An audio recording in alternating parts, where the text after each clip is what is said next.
That's the most heartbreaking thing to me that I see is that everybody thinks the adventure is over, but the adventure is actually just beginning. And as long as we put our prior experiences in their proper context, then we can evaluate. I mean, recently I've looked back on my experiences in the military and found painful things that I hadn't actually thought about in the last 15, 16 years since being out.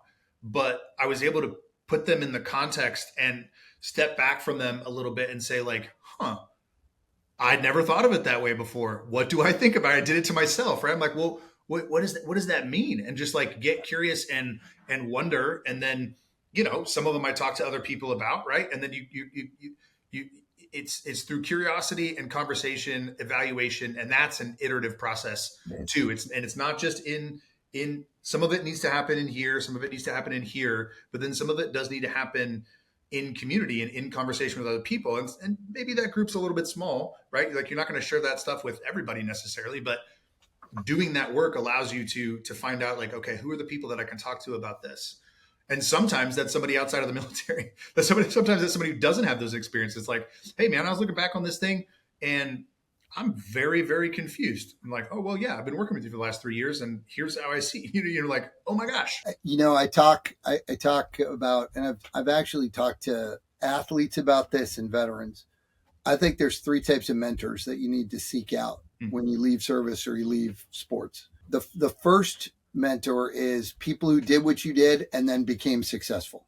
So they were in the military and then they got out and they did great things, and you're like, man, that's pretty cool. Not I want to be like them, but they obviously figured some stuff out. The second group of mentors is people that have no tie to what you did, but were successful, right? I have a number of folks that I go to, they never served a day in their life, but man, they are smart and they were successful and they figured a bunch of stuff out in very different fields.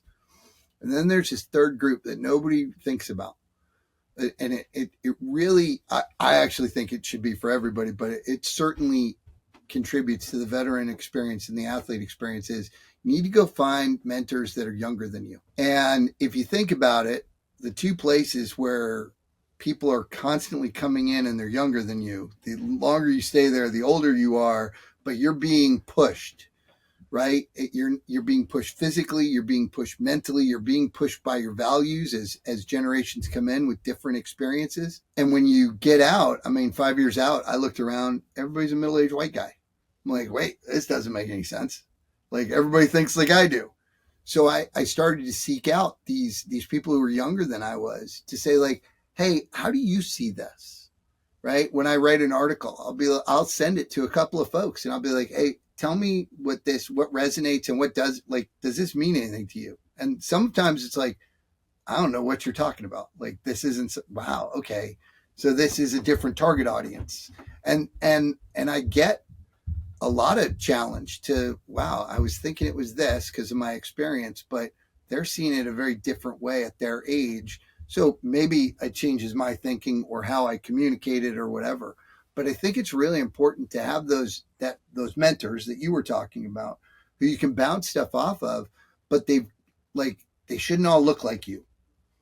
They should look different, and they should have different backgrounds and different gender, race, like just different experiences, because they're going to come up with something that you've never seen. At the very least, you're going to get more emotional data than you otherwise would have had, right? But at most, you'll be able to have a conversation and develop a relationship with somebody that you can learn from, and that you can just like be in community with. I mean, we've lost the art of conversation.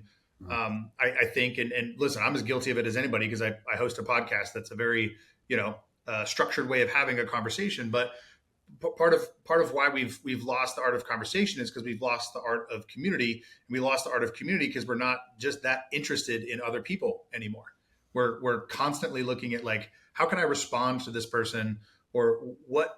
Because that back to consumption and contribution, right? Like when we put a hyper focus on contribution, like that has a downside as well. It's not a criticism of your framework. There's a downside of that, because when I'm thinking contribute. Well, actually, sometimes receiving is a part of that, as a necessary part of that, because then if you're just contributing all the time and you're not receiving, then you're not in community, you're not in conversation, and you're just talking past each other. Yeah, I think there's an author who wrote the book, a guy named Capra, who wrote the book Web of Life, and I think that contribution and he talks about white blood cells, right?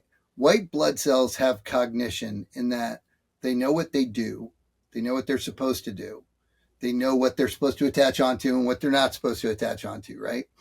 And if it does what it's supposed to do, it allows the entire ecosystem of the human body to be successful. When they don't do anything, or worse, they do something they're not supposed to do, they bring the entire ecosystem to its knees.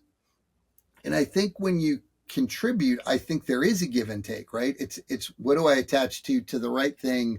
What do I not attach to, right? When do I give? When do I receive? When do I speak? When do I listen? I think when I hear like what you just said, I think of, it tends to be, how do I make myself better? Right. And what I'd like people to be thinking of is, how do I make the world around me better? I'm going to make the assumption that existing, or actually being, is you're already making yourself better.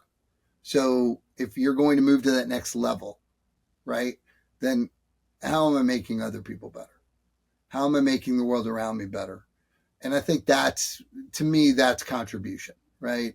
And I have to give people what they need when they need it. And sometimes that means I have to receive this from this person because that's what they need me to do right now. And I have to keep my mouth shut because their thing needs just my attention. That's how I make the world better. And I think that's really important. And I think that, again, it takes, you have to be thoughtful, and I don't think it's natural. I think it's a learned thing. And it's certainly, some of it is not what we had in the military. I think the older I got, the more mature I got in the military, the more I understood it.